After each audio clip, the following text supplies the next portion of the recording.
Hello and welcome everyone. Welcome to OzByDrone. We're a few seconds late today. We're flying by the seat of our pants. I'm Greg. Hey! And he's John. That's a nice shot of his backside John. there. Hi everybody, how are you?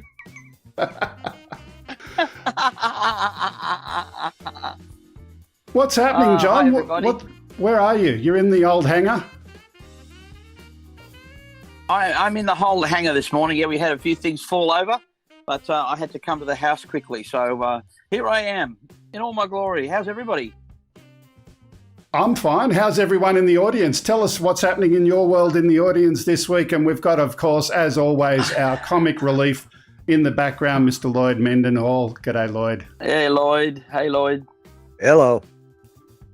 Okay. By the way, I've got to tell you something to my audience. With Lloyd, he's got this voice when he says hello, and I'm always waiting for him to follow up with, I'm Mr. Ed. Yeah. Every time he calls, I go, hello. And then he goes, I'm Mr. Ed. Or in your case, I'm Mr. Grump.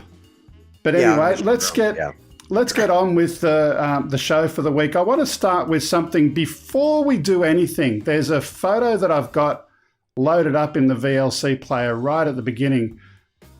I want to encourage those people who are watching today, if you are not already subscribed to our channel, have a look at this. We're going to put this photo full screen.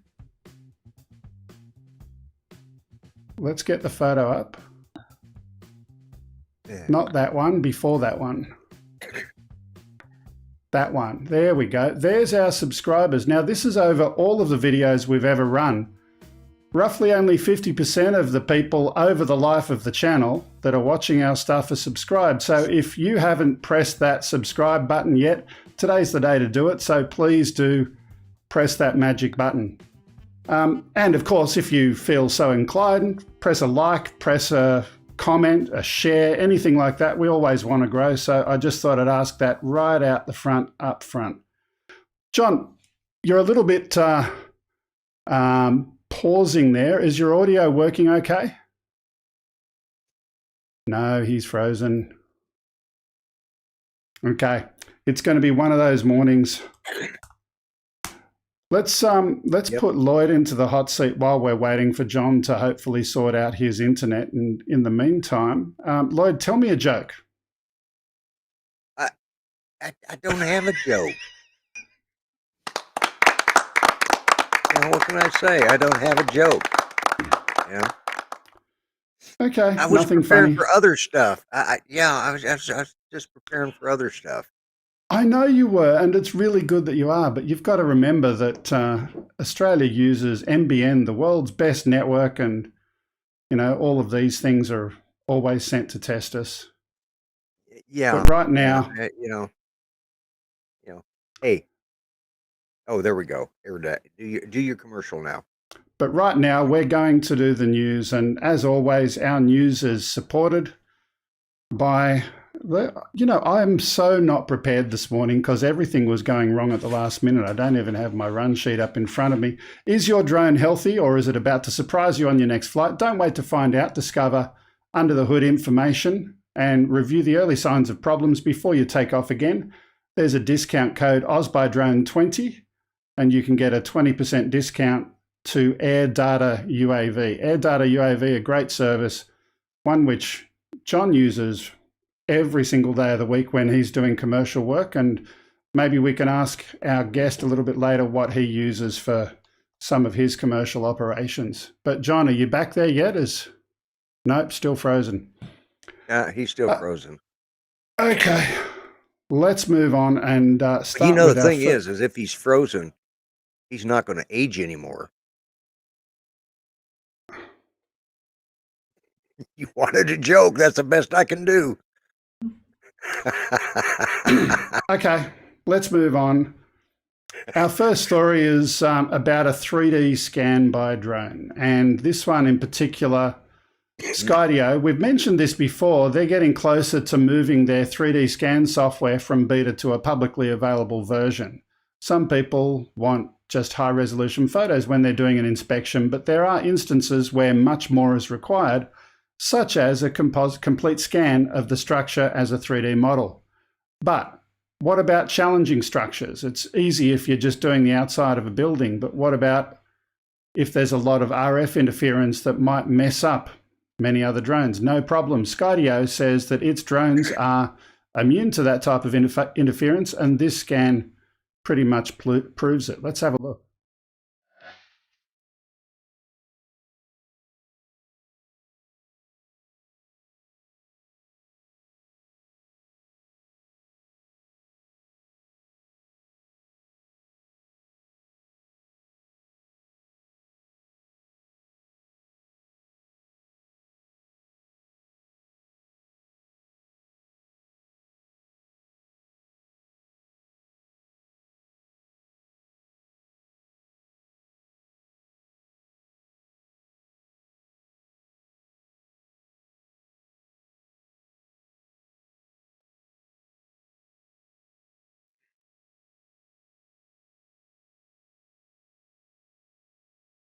So behind the scenes, while this is playing out, I'm trying to get John back up on the screen, but we're not having much luck at the moment.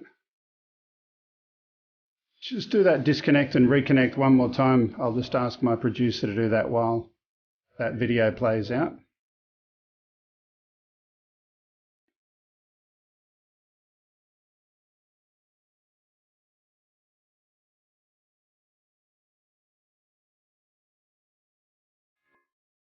So what are people in? Actually, let's play the second video and we'll try and fix it while this other second video is playing. So we'll disconnect the entire session. Reconnect.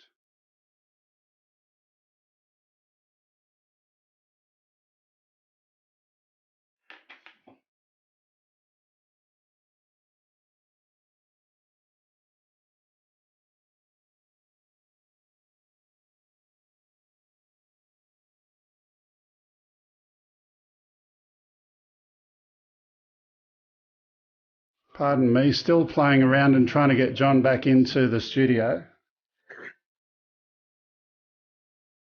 Otherwise, you're stuck with me.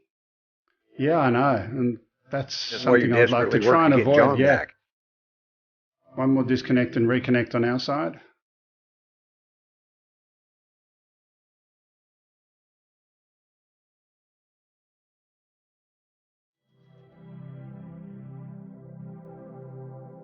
Okay, We're still having trouble with him, so we'll see what happens. We got you for the moment, Lloyd, and that was the Skydio. Now, I think it's interesting having a look at the technology there. 3D scanning, it's obviously something that's important in commercial applications, but Right. pairing it with the Skydio and its obstacle avoidance is something we spoke about before, and seeing that as well with that RF tower, it's an interesting one to have a look at, and I would have loved to have talked to John about it, but technology is preventing us. Thank you, Wirecast. Yeah, it's not epidemic. Yeah. Lloyd, thoughts from you? Not epidemic, it's Wirecast. No, what I was thinking was the fact that, Skydio, most of us know it from when they came out with the first Skydio, and then the second one, just strictly for the home user, the hobbyist or whatever. And then they have taken that, they get either trashed or praised depending on who they are, that's doing the reviews on it. But then they come out and they're smart. They use the money they made off their first 2 Skydio drones, and they've reinvested that into doing this type of commercial application. I think that's where the bread and butter is really going to be at. Is I don't see But anybody else doing it's their 3D. software. It's their software. There are other 3D imaging capture companies out there. You can do your 3D point clouds and all of that kind of stuff, but getting it to that point of being able to explore it as a 3D model is something a little bit different. So yeah, exactly. Okay, now we've half got John back. We've got rid of his existing picture, which was stuck. Do you guys still see him, or has he gone for you? No, we don't see him at all. Okay, hopefully he'll come back very soon. In the meantime, let's go to our next story. Sorry about all of the fun today, but technology is sent to... Yeah. Enough said. Our second story today is a drone hack, but not a hack in the traditional sense of the word. This one, despite its size, the thrust to weight ratio of the DJI Mini 2 is high enough that it can carry a reasonable amount of baggage, especially relative to its size. So it's no surprise that there's a cottage industry of remotely controlled payload releases that can be bolted onto the bottom of this popular quadcopter. But one creator in this story wanted something that would integrate better with DJI's software instead of relying on a separate RF or transmitter link. Check this out. I thought it would be fun to make my DJI Mini 2 drone carry payloads and be able to drop them under remote control. So I hacked mine to be able to operate this add-on payload dropper, which I can control via the onboard DJI radio link at any range right from the Fly app. Here's how I did it. You can find off-the-shelf payload droppers for sale for quadcopters like these, but they all use a separate radio to control them. I wanted to control mine using the built-in radio so that I could use it at any range. I realized this might be possible when I saw the option to change the color of the front light, which can be done at any time during flight. I opened up the drone to get access to the 3 wires that connect to the front light and soldered on new wires to tap into the signals. These are run to a small connector that I glued in place behind the gimbal. While the quad was open, I used a multimeter to identify that one of the wires was connected to the ground plane. Connecting the other 2 signals to my oscilloscope, I could see that one of them provides 5.1 volts anytime the drone's powered on, and the other has a serial data signal. This signal sends out 48 bits of data every 20 milliseconds to control the color of the lights. The bits are encoded as short and long pulses, just like a WS2812B addressable LED, except that they're streaming out at a much faster 780 kilohertz. To keep my payload device low power, I wanted to stick to while that was playing out, I've just been trying to get in touch with John in the background, and I'm not going to play the entire video. You guys get the idea. He's intercepted the line and having a look and actually parsing the data signals. We'll kill that video. There we go. Parsing the data signals so he can interpret when someone presses a button. And I think this is pretty cool because not only can he trigger a dropper, but he can have multiple triggers for all sorts of external functions on the drone. I think it's something that's been missing from the hobbyist or consumer grade drones to be able to have interfaces of that kind, to be able to do creative things. So we've got John there now. Let's just add him into the scene, see if we can fix that up.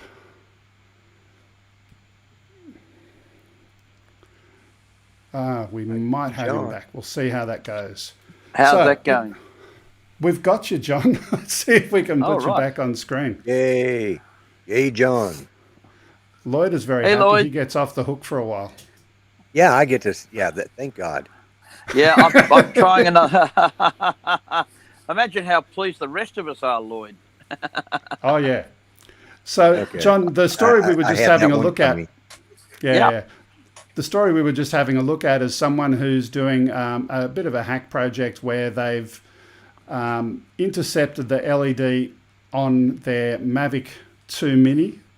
And they're not just intercepting at a light on and off level, but actually gone and reverse engineered the pulses coming in and out of that LED controller so that they can trigger on all sorts of different things and have multiple outputs. Their use is a dropper, but I think it's a good thing that we've got people working out how can we integrate other stuff onto our consumer grade aircraft. Yep, I think so too. Look, it's a light source and you can control it. Of course, if you use your C1 and C2 buttons, you know that you can set that up to have the lights come on and off. So it's very easy to have dropping devices. We also use it for survey, so it triggers a L1, L2 GPS with a trigger position as well. So lots of great uses for that. Once you get to the matrice, of course, you've got a USB in and with all sorts of standard things that you can add to it, which is wonderful. I'd love to see that USB port available on consumer drones for us that love to tinker so that we could do other things with it. One thing I have seen recently, which is interesting for powering a dropping device, is a thing called a buck converter. Now, those of you that are a little bit into electronics know that a buck converter is a voltage, if you like, converter that changes the conditions of a voltage feed to suit you. So there is actually power coming out of the Phantom 4 Pro USB port. We found that. So we've been able to power a trigger device from the actual port. Now, this means you don't have to carry a battery for those other devices that you have, which is fantastic. So check that out. The website is called Meta Technologies. Someone might put that in there, Meta Technologies, and they've got a buck converter that you can strap onto a Phantom, and we'll look at it for the Mavics as well. So absolutely, Greg, back to your story. It's fantastic. We love to add devices and triggers and lights and everything to our aircraft. It's great fun. Part of our hobby. Let's move on to something else. I've got something that's very unusual. Inspecting underwater infrastructure for damage or just conducting routine maintenance of ships and submarines has never been easy. Researchers have successfully tested a snake-like drone that can slither its way underwater and squeeze into hard-to-reach spaces. The hardened underwater modular robot, and they actually have an acronym HUMRS, robot snake, it can go places where other drones and robots cannot. This flexibility, as I said, has opened up new possibilities for inspections for military and non-military users alike. It's just cool to look at as well. And I think, from a technology perspective, we all understand how it works. I'd love to understand their control systems, how it's mapping that into something that can be used. I'm going to say that's complicated. It is. I've seen robots. That looks complicated. And you know what the thing is? It doesn't have to support its weight. So often when you're trying to get robots to walk or you want them to fly or anything else, you've got gravity against you. Once you get into the water, of course, and you can use buoyancy, you can make it very agile. But look at this. I mean, as you said, Greg, the control, the way it's controlled, exciting. Obviously, propellers, again, another great way to control. But that's a remarkable looking thing. Yeah. I'm just waiting for you to get one and set it off out the back of your house there. Look at that. I mean, imagine you're having one and you want to go fishing and stuff and look at it. It's incredibly complicated. Yeah.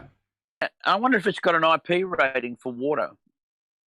Well, I hope so. If it's going to be doing underwater work, the question is to what depth. It's a shame that at the moment, obviously, it's powered from that tether cable. Hopefully, a later version is going to have some onboard battery supply as well. Yeah. I reckon that one of the other things that come up, Greg, with submarines is connectivity. So, sorry, they just swim under the water and take. Why do they make a complicated piece of machinery? They could just put on their scuba gear, get their camera out, and go down there and map it down there. Always got to complicate things. I know. Listen, look, people have been trying to work out a mechanical version of you for a long while, and we've just given up. We're saying, what's the point? What's the point? We just lead him do his thing, and we don't need a robot, Lloyd. Don't worry that's about true. it. Yeah. One Lloyd is enough. Speaking of enough. Yeah, one of me is enough. There is only one of our next particular items. So Ingenuity has taken flight on Mars, and Brad Spakowitz shows us a video of the first drone flight in interplanetary history and details what missions are ahead to test out NASA's Ingenuity. Brilliant minutes with Brad. The moment we have all been waiting for, NASA's Ingenuity helicopter took flight this morning on Mars. NASA employees very excited, as are we. It is now the first aircraft to achieve powered, controlled flight on another planet. Indeed. And what did it have? Do you remember what it contained? That little postage stamp size? Oh, with all the little piece of fabric. And they named the airfield Wright Brothers Field. Wright Brothers Field. That's what they named it. But I just want to give a little bit of a background on this because we've waited a long time. It's been kind of put on hold. You may recall the little helicopter actually rode to Mars in the belly of the rover. On April 3rd, they detached it from the rover. It's been living on its own, literally. I say living because it's getting its power from solar cells, and it has a little heater in there. So we won't watch the entire story there, but everyone's heard about the NASA Ingenuity and all of that kind of stuff. Absolutely incredible. But we've got one more little exclusive piece of information. What? In that report, the FAA may be fining NASA because of beyond visual line of sight. I was just fixing to ask the same thing. Are they getting for BVLOS violations? Now, you don't know what kind they've got. They're probably looking through some telescope at it, but I don't know what they're doing with it. But that's a good point. The FAA don't control Mars yet. I'm going to take a run on that. I'm going to say they haven't got that yet, but they're working on it. They don't because it's not airspace. They don't have oxygen up there. The whole clip is fantastic. I'm just going to put this out there too because it's obviously. That's a drone, right? We can see that. They decided to call it a helicopter. I thought maybe they should have called it a rotorcraft or something. We mess around with this. Well, I wonder whether NASA, the PR people said, "Oh, let's not call it a drone. Nobody likes drones." I mean, that's kind of, it annoys me a little bit. Yeah, I think they deliberately did do that. Deliberately. It's clearly a drone. There's no what we call a drone. A multi-rotor aircraft. Let's get what it is. But you got to remember, the federal government drones are used for a complete different purpose than what they were using that one for. The U.S. federal government drones are. Yeah. Yeah, right. We've got one more quick story. We're running a little bit late, and let's get into the next one. So this is a UK BVLOS story. A future of sophisticated everyday drone flights is one step closer as Vodafone's UK mobile network lends a helping hand. Drone tech company sees AI has reached new milestones in its quest to make autonomous drone flights in the same airspace as other aircraft an everyday reality. This is the first company in the UK to be formally given permission by their CAA to fly drones routinely without the drone operator having to maintain direct line of sight at all times. Now, the interesting thing that I've got out of this one is looking at that vision is that can we play that again? Let's play that vision again.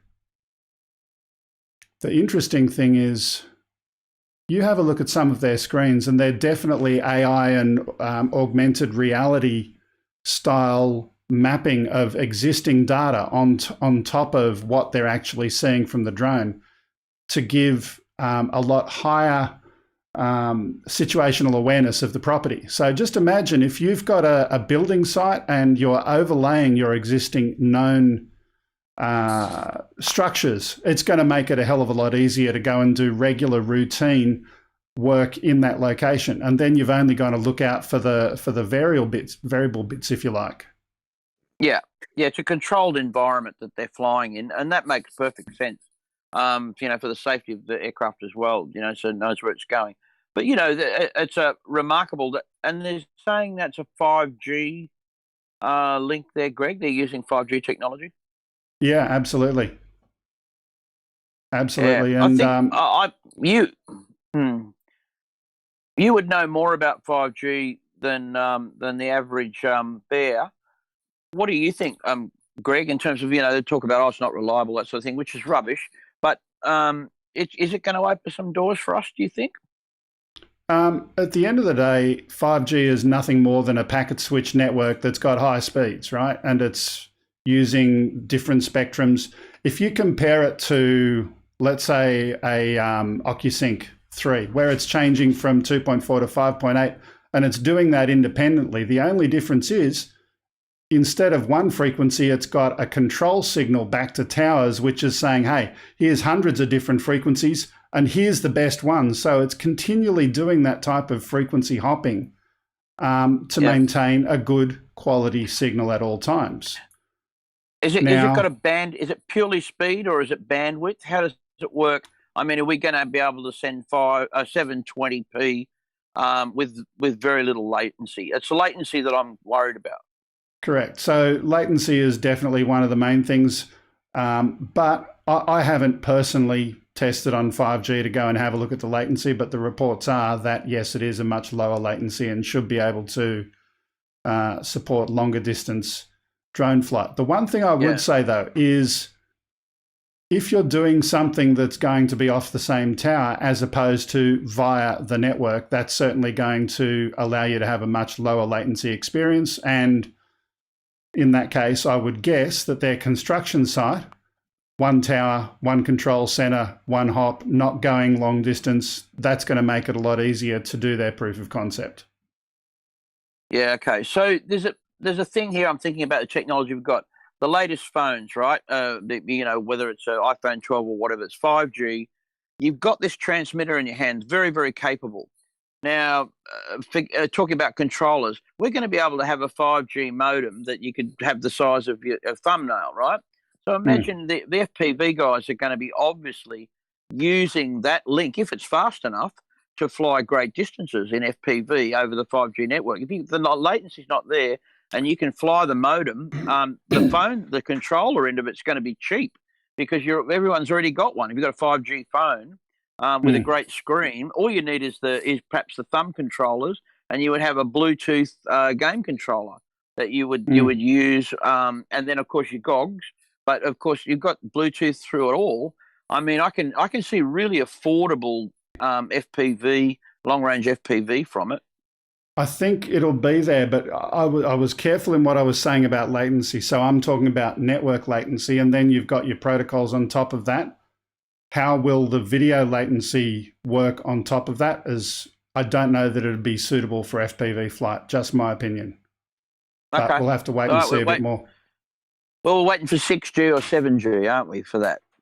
Yeah, something like that. But let's move on. We've got a guest who's waiting in the wings over there. QldAerial. We've got Darren in the wings. Let's say hello to Darren. G'day. G'day, how you doing? Great, how are you? Spectacular. Oh, we've got a round of applause from Lloyd. So Darren's joining us today at my request. I was looking at the video that we showed last week. And before we do anything, I just want to do a quick recap on a little bit of that video. And let's turn the audio down before we start playing that one, shall we? Oh, we've got some error message coming up on the screen. Okay, let's see if we can play the video anyway. See what happens. Coming. There we go. Nearly there. We're having fun tech-wise today. Yeah.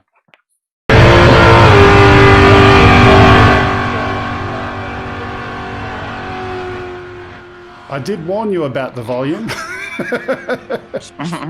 So this is something we looked at last week, and so we've got some motor vehicles having a little bit of fun, but the interesting thing is looking at that from the perspective of thermal cameras, and visually very appealing, but lots of questions. Let's switch back to Darren. Video. It's a smoking video. Yeah. Let's go back to Darren and have a chat. Let's kill that audio. Darren, so first question I've got for you, and you know, we've only met today over the phone kind of thing for the first time. I'm thinking, what's the implication of that smoke for a start flying before you get into it, and how does having thermal help you in that situation? Well, we were filming for only visuals as part of for the edit for Rocky Nats, so which is the Summer Nats motor vehicle festival kind of thing that they do, and it was just a last minute idea that we had to bring the thermal drone. But as far as like advantages, we've had a lot of requests from the fireys who monitor the burnout competitions, because there's so much smoke there. You cannot see the car with about 15 seconds, which means safety officers and everything can't as well. And there's fires all the time. Like probably 50% of the cars that we saw coming off had fires under, and had to be have to have extinguishers around, either under the engine or under the back tires and whatnot. Yeah, that's where I was kind of going. So I was thinking from the perspective of visual meteorological conditions or flying VMC. And how do you normally fly if you're not using a thermal drone? Is it a challenge? Is it easy to fly with all of that smoke around? And does the thermals make it better and easier? We were downwind, so we just had to make sure that we were not going into any IMC conditions. You know, we had full visual on the drone, and then if the smoke started heading over, we just move it over a little bit. You know, it wasn't really a challenge, to be honest. Okay, and you're the REOC holder for the company Queensland Aerial. Yeah, that's right. Yeah, I'm a director. Yeah. Okay. And I run operations, so I sort of plan all of this, and that's in controlled airspace. All of that's in Class Delta. So yeah, we need area approvals and whatnot to fly all of that. Okay. And how long has Queensland Aerial been in existence since you started the company? 2014, we started doing drones. Prior to that, we were doing sort of manned aircraft, hiring out, like light aircraft kind of thing, and then from there we got our what was called an operator certificate and moved to a REOC, and then so I mean the company drove drones since 2014, but sort of aeroplanes since 2012, I think 2013. Okay. And John, there seems to be a lot of parallels between yourself and Darren. I'm sure you've got gazillions of questions and thoughts. Oops, we got no audio for you. There we go. I know of Darren's company very well, and they've got a great track record up there. I've seen lots of video. I've heard about you guys through AAUS as well, doing the stuff you do. So yeah, so you know, I've sat on a few working groups, and I think you guys may have done some as well. So yeah, really good. Another industry partner in it. And, you know, this is a bit of a Saturday morning entertainment show, Darren. So sometimes we're going to take the mickey out of each other. Even Lloyd knows what that means. And the other day, because I've been flying this new FPV DJI aircraft, which I've never had that kind of FPV before. I don't know if you muck around with FPV at all. Have you got one of those? I'm going to ask you just a couple of questions. Have you got one of those? We do. Have you been flying it lately in the sun? Because I the other day, you've got FPV suntan, right? Got my goggle burn, do I? You have. You've got goggle burn. And so I got this the other day, and I came home, and my wife said, "Where have you been?" And she said, "No, wait, I know where you've been. You've been out flying that thing again." I said, how do you know that? She said, have a look in the mirror. And there I could see I had the goggle burn around. As soon as I saw you today, I thought, oh, he's been flying, you know. I know it's No, very it sunny wasn't up there. that. It was just my sunnies about. Yeah, okay. It can Queensland also weather, be the mate. sun. It's just beautiful That's right. year round. Yeah, that's right. So I saw a guy in the street the other day, and he had the same thing. And it's because it is very sunny up there in Queensland for all the internationals. So thanks for having that bit of fun with me. And what do you think of that new aircraft? Just as a side topic, the DJI FPV. Have you enjoying it? Pretty incredible. Yeah, it's like It is, isn't it? We mess around with other sort of home built FPVs as well. So I mean, it can be a downgrade in some ways, but the turn-keyness of it, you know, like it just goes. And that end mode, a couple of things like that are handy to implement in other you know, just tap a button and it's you know, it'll pull up straight away and it can stop in the air wherever you want it, air brakes. It's very, cool. very, it's manageable that way in terms of what it can do. I just like how quick it is. So I've got it in the car now, and I'll, you know, if I'm in a situation where I can fly with the observer and all that sort of thing, I've always got it ready, so I can get as many hours as I can on it.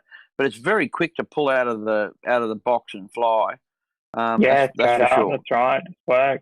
Very easy. And another advantage, primary advantage that I see of it is from commercial application, like obviously not using goggles unless you're running under some kind of EV loss, but you know, you can use a phone to view the screen. You don't need goggles, but the fact that you're not dealing with you know, dangerous lipos like they're smart batteries straight up, it's pretty that was the one thing that we reached for it straight away, was because you know, you got batteries that if you're trying to have people, you know, run a safe operation, JSAs and risk assessments, and then you've got these little, you know, bombs sitting there basically that you gotta, you know, don't overcharge, don't over discharge, you know, all that. That was sure. You know, just another advantage. Yeah, intelligent flight batteries make our life easy. Just looking at some great video stuff here of yours. Do you think, you know, since I'd had not a lot of FPV experience, a little bit of fixed wing from my RC background, do you think that we're going to head towards that way? Do you see in the long term it's a productive thing for a commercial operator, even if you're doing solar panel inspections, or as a way of flying, as a way of the pilot interfacing with the aircraft? With the goggles? Yeah. I don't know, to be honest. I've kind of banned the guys from using the goggles. Yeah. Just because I get, but that might be, you know, me being extra cautious, and, you know, the chief pilot as well. And, you know, maybe, but I guess it's definitely client viewing. We've got, we use the older DJI goggles. I don't know if you've seen those white and black ones that they have. We use those for client viewing all the time. Like we can have them sitting there. We can set up a big TV or put the goggles on. They love that, you know, doing inspections and stuff. I think that's a good one. Well, I thought about that too. So we've actually got an EV loss approval. We've had it for 12 months. It's about to get extended. And so I've been sort of set up some places where I could fly this thing legally with the trained observers and all that sort of thing. Yeah. And then that discussion came up. You know, we saw now that the Mavic Air 2S, which is kind of a pretty nice airplane as well, is going to take those goggles. And we thought, you know what, we do a lot of roof inspections and all sorts of stuff like that. I thought, yes, there's some, I mean, it's still got its issues. It's got air sense in this airplane, so there is that mitigator for manned aircraft. I'm talking about it purely leaving the legislation and the rules aside in terms of a productivity tool. You know, is the pilot yourself having goggles on and being able to maneuver the aircraft. I mean, I've got to admit, flying around structures in VLOS conditions has got a lot of safety, because as you're moving sideways and so when you're looking at the airplane, you know you're not going to run into something, and you can run into things with goggles on. There's no doubt about that. So it depends on what you're expecting. But in a way, there's the opposite as well. Like when you're viewing it from a distance, you sometimes don't have a sense of how far it is away from it. Like And if you're watching someone else fly an FPV drone, and you're just looking at the drone, you're like, mate, you're way too close to that. You're going to hit it. And they're just like, no, I'm not. You know, they can fit through small gaps and a skilled pilot. And with something like the DJI FPV drone, it doesn't need to be. You know, you don't need to be that skilled to fly it in that end mode. You know, it's not at all. You know, so in a way you can get closer. Like there's I'm sure there's an application for it. Definitely with goggles, we need to get closer to certain things or certain angles that you just can't you know get to when you're a third person viewer. Yeah, and I'd say it's a different world. I think it's going to require more hours on type in that environment to get you know quite safe with it and you know good with it. But we're just wondering. I suppose we're all watching keenly what's going to happen now with this technology coming out. How CASA might have some scope around it. I can't see it ever being possible without an observer. But, you know, true. Look, that's okay. I mean, in terms of the containment of visual line of sight, the idea of visual line of sight is a containment so you don't fly more than 500 odd meters, you know. And because under EVOS you can fly a lot further, or BVOS with the goggles you can fly a lot further. Whether you can do it safely and whether you can monitor relevant airspace and all that kind of stuff. We've got a way to go, haven't we? I mean, it's not going to happen tomorrow. But there's applications for sure. Yep. Good. Okay. Thanks for that. That was my question. Yeah, okay. So, Darren, just before we move on, just tell me a little bit more about the type of stuff you're doing right now yourself with your company. Everything from video production to mapping, industrial inspection. Industrial inspection is pretty large for us. We're in an industrial town here. We've got a couple of alumina plants, gas plants, coal terminals. It's very, very industrial here in Gladstone. And you know, you think on your feet. You're changing a lot of the time, doing any, you know, a lot of different applications in drones, and name it, we do it pretty much. Okay. And how long have you been flying yourself? I don't fly. You don't fly? I'm actually quadriplegic. I can't move my arms or legs. I just run operations. That's all I do. It was a leading question, and certainly something that I didn't know of when I booked you as a guest to come onto the show. But when we spoke this morning, I wanted to first have a discussion about what you and your company does, Sure. and not lead with that. But tell me, have you flown before? I don't know the background, and I don't want to necessarily focus on that. Yeah, no, I don't mind talking about it. No, I broke my neck about 16 years ago, and in a BMX accident, and drones didn't really exist then. And I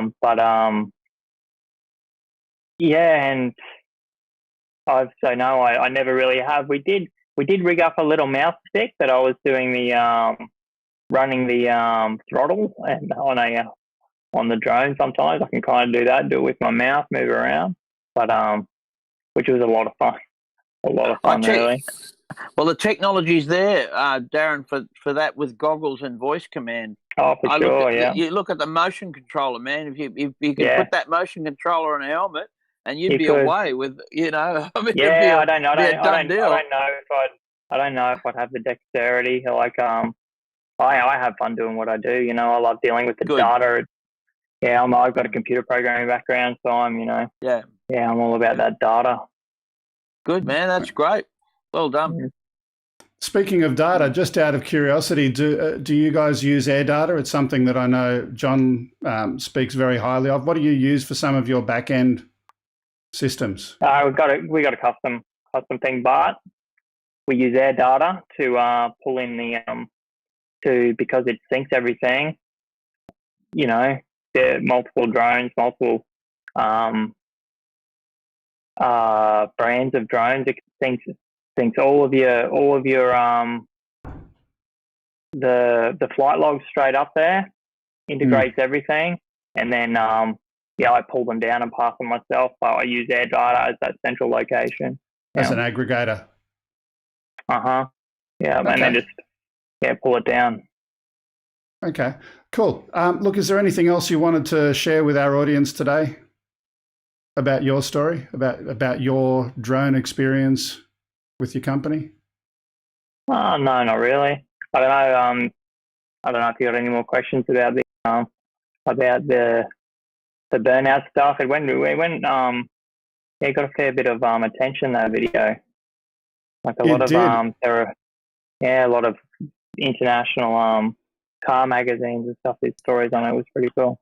I missed the details on the airplane, Greg. What was the aircraft and camera used? It was a M300 with a H20T. That makes sense. Yep, that's a good airplane. Yeah, that's a beauty. It's good. Yeah, it's really nice.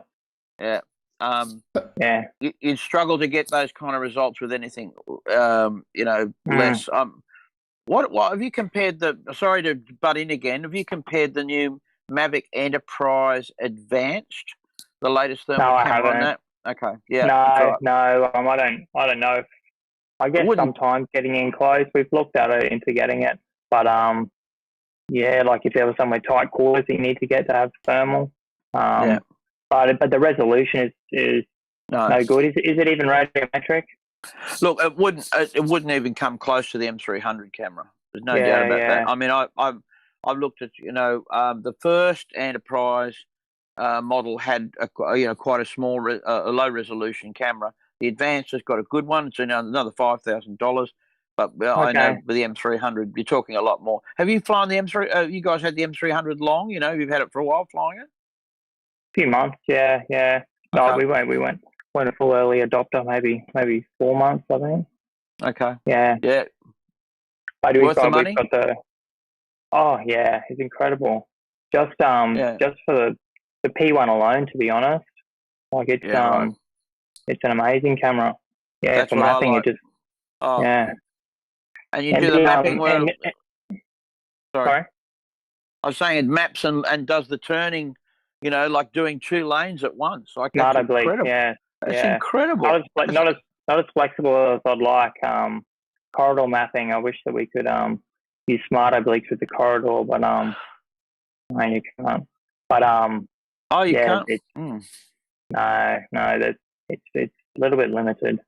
Well, there's got to be a fix for that, because that's a no-brainer, isn't it? To have an oblique for corridor. Anyway, thanks for that. That's my interest. Okay. Great stuff. And love the work you do, Darren. Love the work you guys do, and I've seen some of it. It's great. Really good. We're going to say goodbye to Darren very shortly, but before we do... Ladies and gentlemen, boys and girls, it's time to play Stop the Yank. That's right, ladies and gentlemen, boys and girls. It's time for us to go and make Lloyd look like a chook. We go and get Aussies to go and ask questions of Lloyd about Aussie trivia, and we get to play Stump the Yank. Okay, so Darren, I had to think about this. Can you differentiate the difference and explain the difference between chucking a Yui, chucking a sticky, and chucking a wobbly? Oh, that's a... Okay. The Yui is a U-turn. Oh yeah. Now, wobbly is throwing a fit. Now, what was the middle one? Chucking a sticky. That's the one we're that laughing one I at. don't know. Yeah, vomiting after you leave the pub. Got him something. Oh. Okay. No, it's not vomiting after you leave the pub. I was joking. Chucking a sickie is when you don't go to work and you pretend to be sick. Yeah. I knew those three. The sickie one. You did? Oh, yeah, of course you did. Well, yeah, of course. The problem is I'm used to talking to people like John and Greg, who are from Sydney. They're understandable, but you people up in northern Australia or up in the Queensland area, I can't understand half your accents. Completely different. Yeah, no. Yeah. Look, in a wobbly, I heard of that one a long time ago because you knew that one on the ball. Yeah, he accused me. One of my Aussie mates accused me of throwing a wobbly all the time, so I knew what that was. Yeah. Look, Darren, thanks for being part of the show today. We're going to say goodbye to you for now, but by all means, stay in the chat room and say hello to some of the people there. And if our viewers have got questions for Darren, please do go and ask them. If you're from Queensland, maybe you want to go and work for him. You might have an opportunity to find some cool pilots. Who knows what might be possible? Thanks for being with us. No worries. Thanks guys. Take it easy, Absolutely great meeting you too. Yes. Yep. Okay, let's go back to the studio. There we go. That was cool having Darren. And I say again, I didn't know what I didn't know before, but it was it made me even more impressed looking at what he's doing in running that company. So he's doing a great job up there. I've seen some of their stuff before, like I said, Greg. You know, the other thing is about being in Queensland. For those of you who don't know, Queensland is definitely the most progressive states in drone in Australia. So the Queensland government had this, advanced technology project. They've made Cloncurry Airport out in the bush. They've got a drone range out there where you can fly all sorts of wonderful things. And Queensland, in the city of Brisbane, they even were the first people to get councils together to have drone parks. You know, like they actually encourage people to go and have social meets and fly their drones together within the city limits. I mean, Queensland was all over this, you know. I mean, honestly, they really are ahead of the game, and everyone else is dragging their feet behind it. And the Premier, was the one that led the charge. She said, we've got to be a technological state, and we're going to back the remote aircraft industry. So fantastic.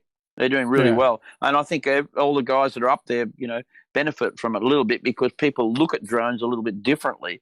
You know, the Queenslanders are actually proud of what they achieve with their technology rather than try and shoot it down or, whatever. Yeah. Okay.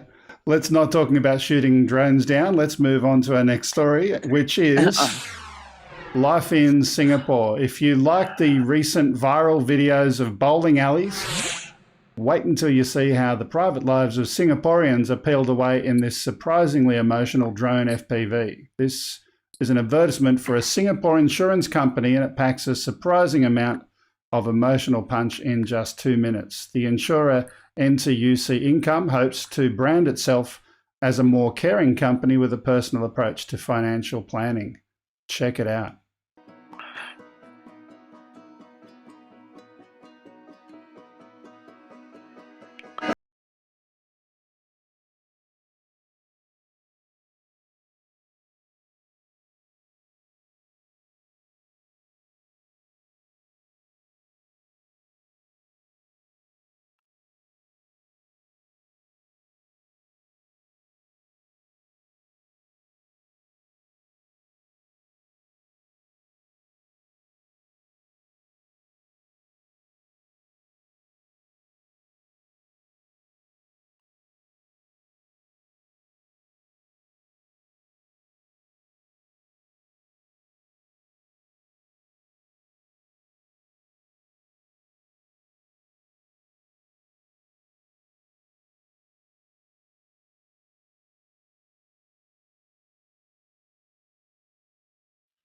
Initial thoughts, John? Oh, it's fantastic. I mean, it's a flying camera, man. It's just, you feel like you're floating through it. It's wonderful. Yeah. But if we compare this to the complexity of the bowling alley one, this is another level of complexity if it is a one-shot take. Yeah, well, look, I try and, when I'm watching it now, and I'm just trying to enjoy it, I try not to unpack too much of whether it's one take or not. I mean, if I start thinking about it, I want to know, how do they get the telemetry? I mean, this is not the high action flying of the bowling alley in terms of the bowling alley. The bowling alley's got incredible speed and ability in the flying. It's a different thing, but what's nice about this, of course, is that there's an industry there, a whole industry for pilots. You know what I mean? This is something that is for a long time is going to be just take great skill. It's going to take great use of home technology, and the hobbyists have done this. this hasn't been done necessarily by major corporations. We're not, DJI are a great airplane. They're playing catch up. This medium, if you like, has been really developed and come of age and developed from people who just love doing what they do, and they build and they practice and they practice and they practice. They are, and you know what? You can't, there's nothing else in this than hard work and experience, and anybody who can't see that, or if you've never flown before, but that's what that is. Whenever you look at this sort of stuff, hard work and experience, hours and hours of practice, and getting around the technology. I just say I love it. It's wonderful because it actually gives kudos to the people who have done the work. It's not here. They're not here for amateurs, I mean, and just, it's not. Just reading in the chat here, Malice Vex saying this is they'd be using a Cinewhoop, which is highly possible. Yeah. Speaking of Malice Vex, he's going to be our guest on next week, so he can talk all about Cinewhoops next week. Yeah, great. That's good. If anyone else has got comments or questions in the chat room, feel free to chuck them in and we'll answer whatever we can. Let's move on to our next story for now. By the way, Lloydie, is the chat working for you today? No, as usual. No, it should be. Should be today. Well, it's not. You broke it. I don't know. It can't be fixed. I broke it. Yeah. Moving on, Fixar Drones, our next one that we've got here. Fixar, the Latvian manufacturer of an innovative fixed-wing VTOL drone, has struck an agreement with Canada's largest drone solution companies. Volatus Aerospace Inc. will build up to 1,200 Fixar drones annually at its Ontario facility. The Fixar supports extended range and the ability to carry significant payload of 2 kilograms in a swappable payload bay. Manufacturing will take place in a hangar at the Lake Simcoe Regional Airport in Ontario.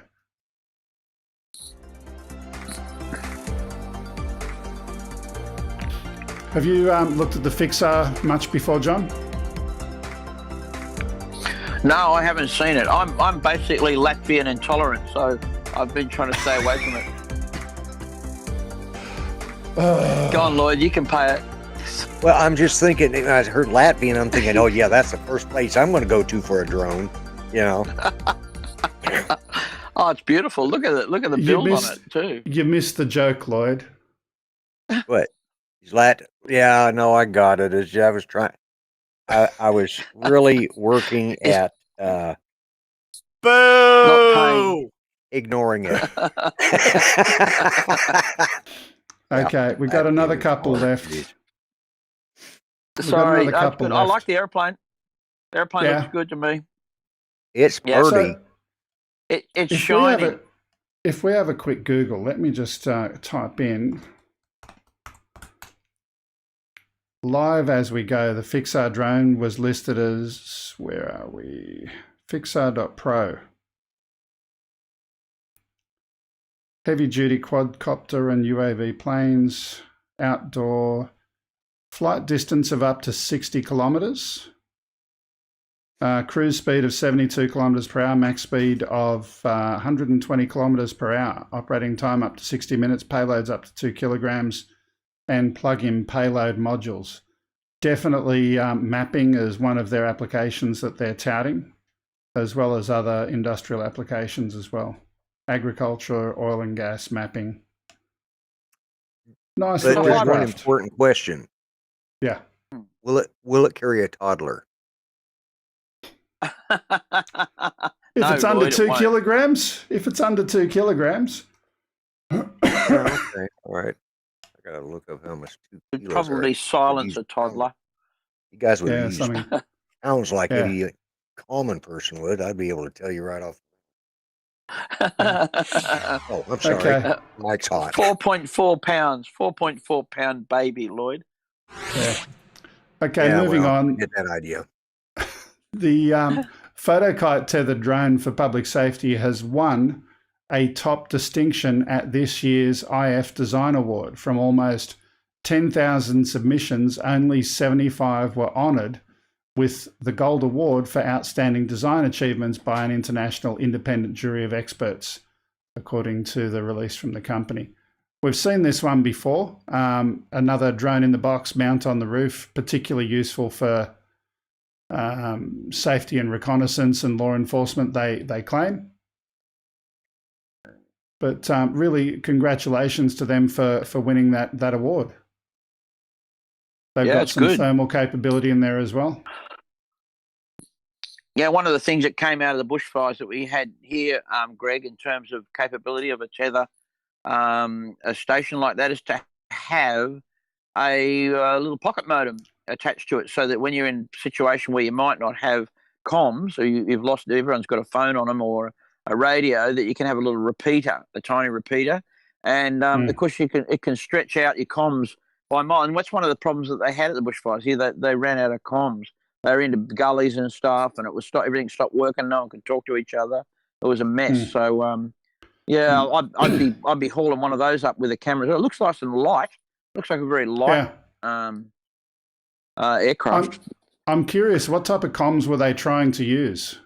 Do you know? Oh, they have their own UHF, I think. But one of the things that's kind of the commission came out with, they said, look, if they've got a problem where they were getting stuck, your battery goes flat. Most fireys will have a few hours in their comms, but when the traffic's busy, when there's a lot of people on comms and fires busy and stuff, the first thing that's going to go wrong is and they're going to be down the gully away from any kind of power, the thing's going to go flat. Now, if you're down in a gully working a fire with a team and everyone's battery's gone flat for start, so how are you going to cover that? Well, everyone's got a phone in their pocket, with Wi-Fi. So once you can collect, even if you don't use a cellular network, if you can launch a Wi-Fi dongle high enough that you can get Wi-Fi signal, in the sky, even amazed. We've tried it. We've slung one on a Phantom 4 and thrown it up in the air 400 feet. It's amazing what it'll do in terms of extending Wi-Fi capability. So, they've got to look at,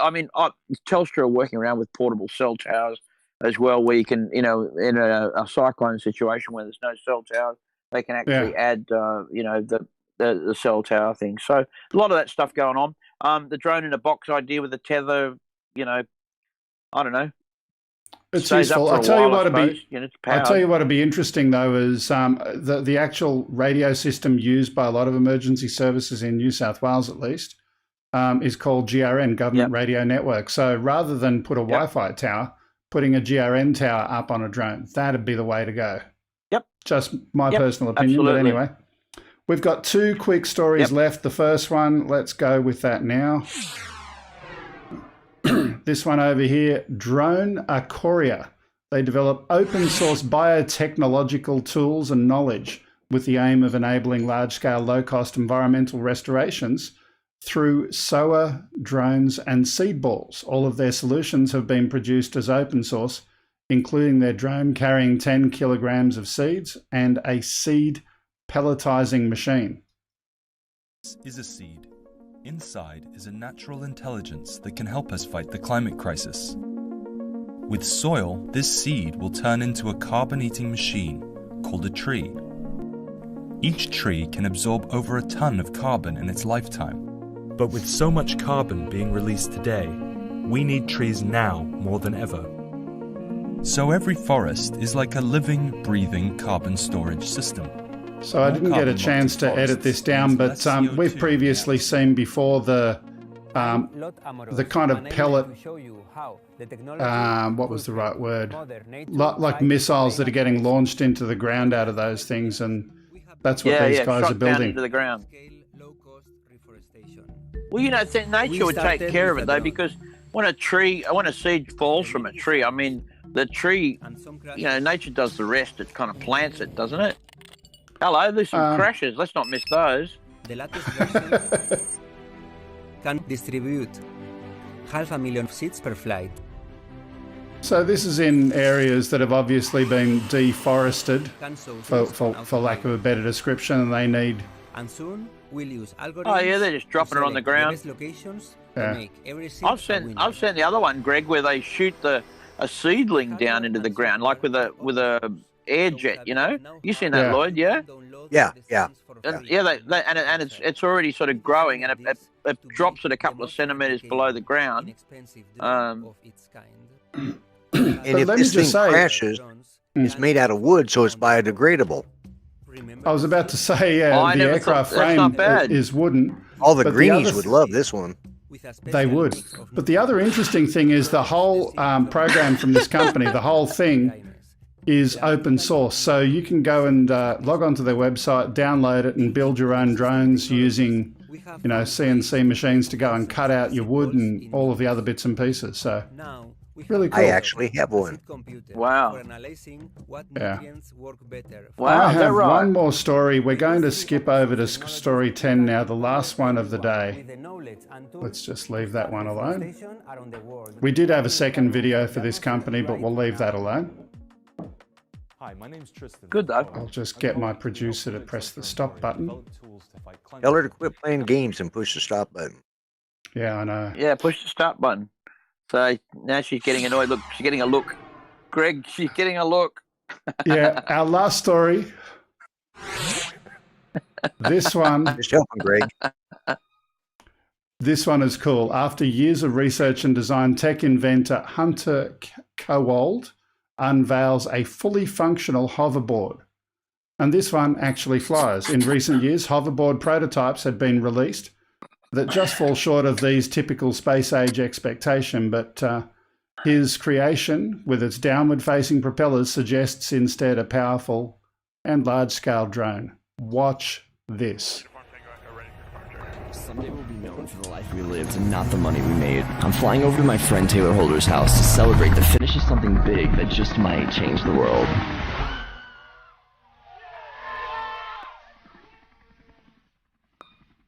Now, this did originally have music, which I've tried to fade out as much as possible, but...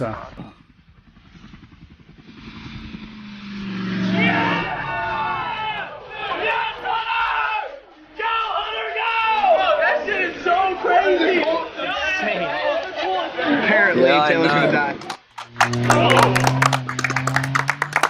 So the ultimate question, would you ride it, John?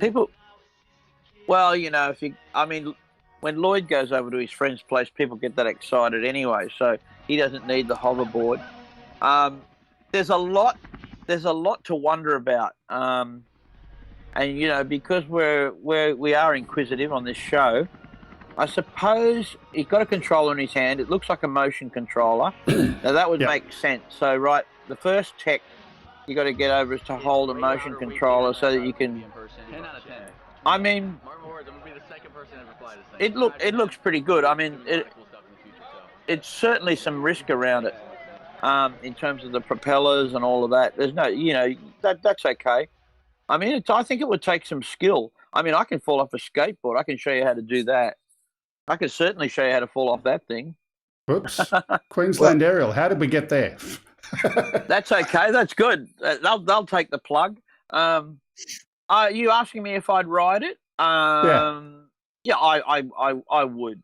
I've lived a long and happy life, and if it ended on a hoverboard that was a drone, my family would go, yeah, we told you that was going to happen.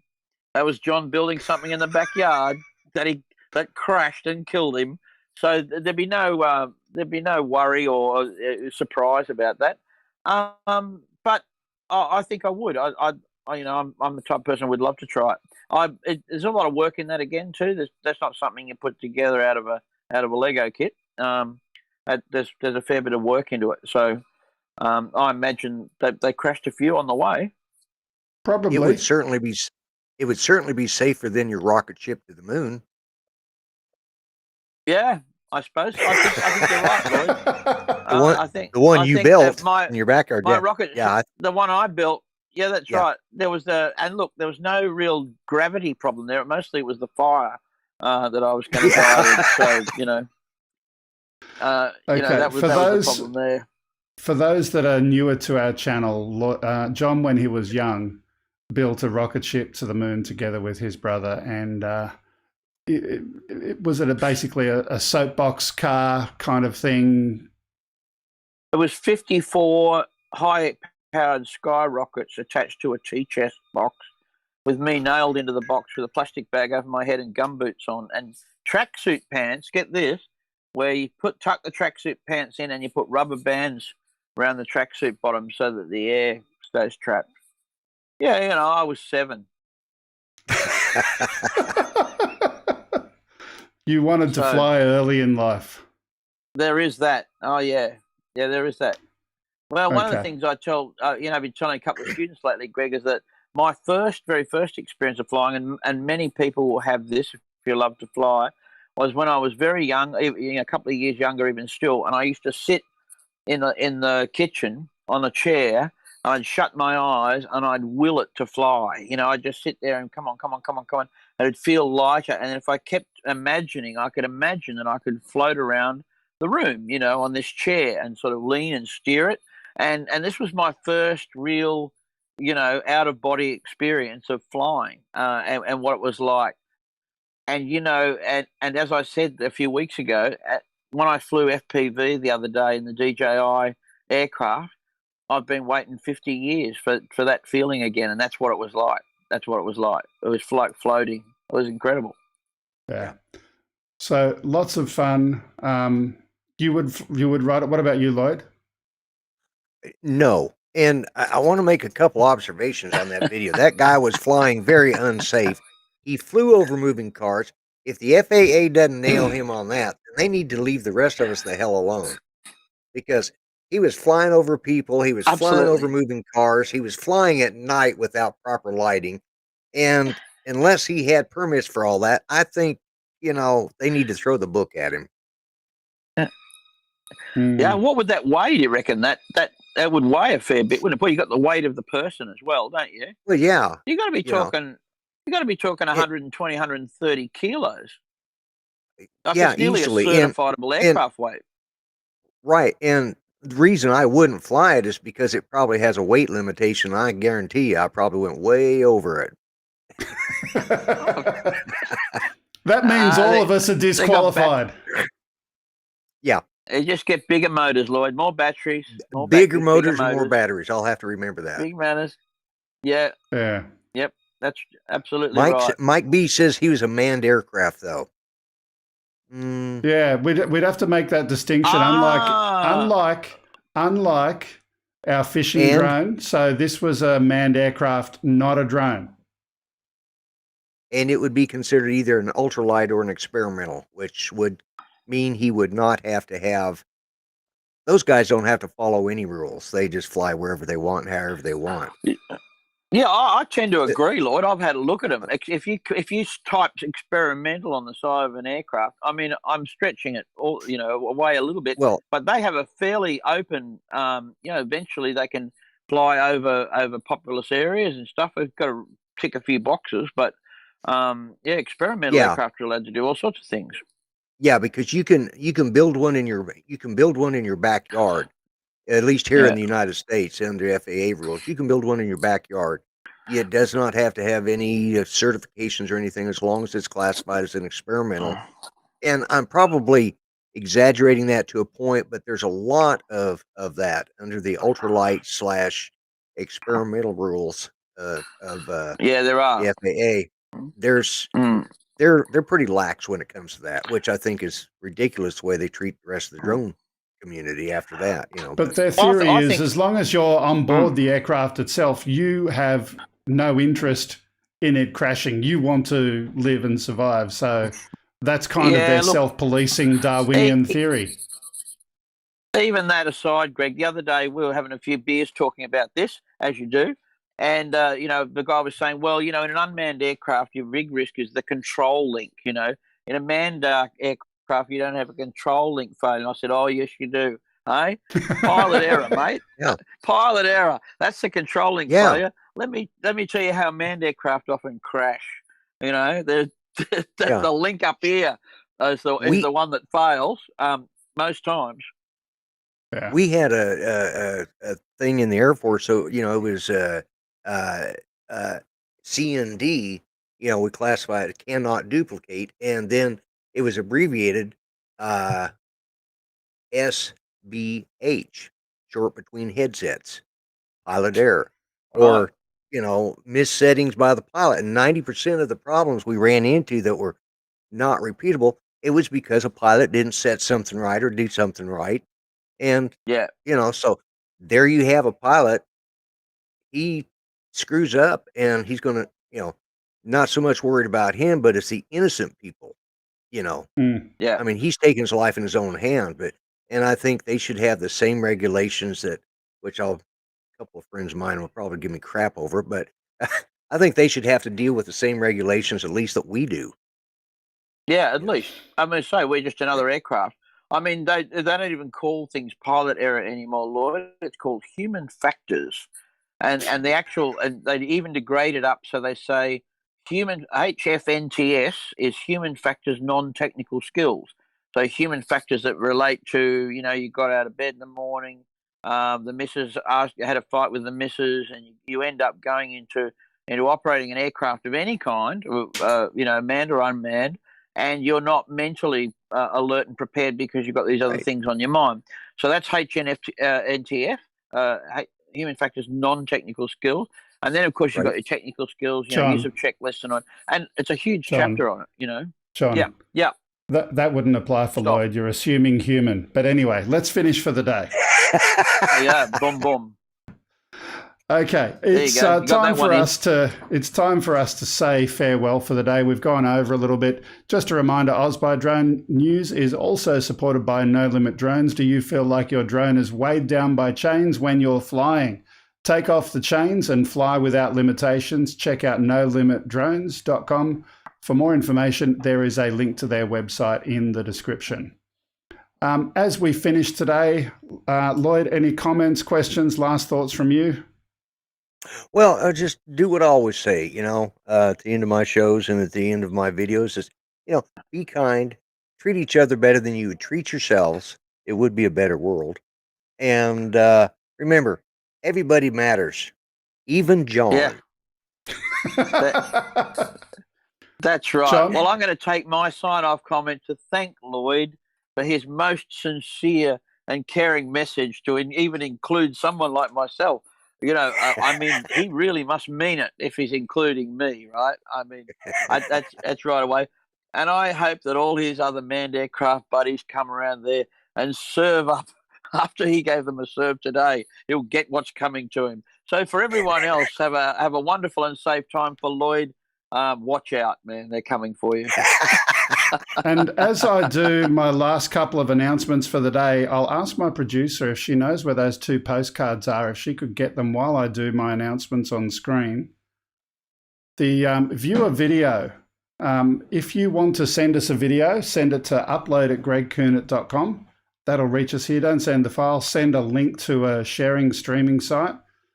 If you would like to follow us, that's where you do that. And just a reminder that according to the stats, only 50% of people are subscribed, so make sure you do subscribe to our channel. Postal address is 5/127 Princess Highway, Sylvania, New South Wales, 2224 Australia. And why that is important is because this week we've got some postcards, and I planned to scan them and share them on the screen, but I forgot to do that. Great. But this one is from Trevor of Whyalla. There's Whyalla, South Australia. I'll scan that and have that next week. And we've also got a second one from him in Cowell, South Australia. So that's some art on some silos there. So thank you, Trevor, for sending postcards. I would ask anyone else who's watching, send a postcard to the address. I'll put it on the screen one more time. There we go. Postal address 5/127 Princess Highway, Sylvania, New South Wales, 2224 Australia. So that's all we've got time for today. It's been fun having our regulars here, you two in the studio. And as always, have a great week and see you next time. Bye-bye for now. Fly safe, everyone.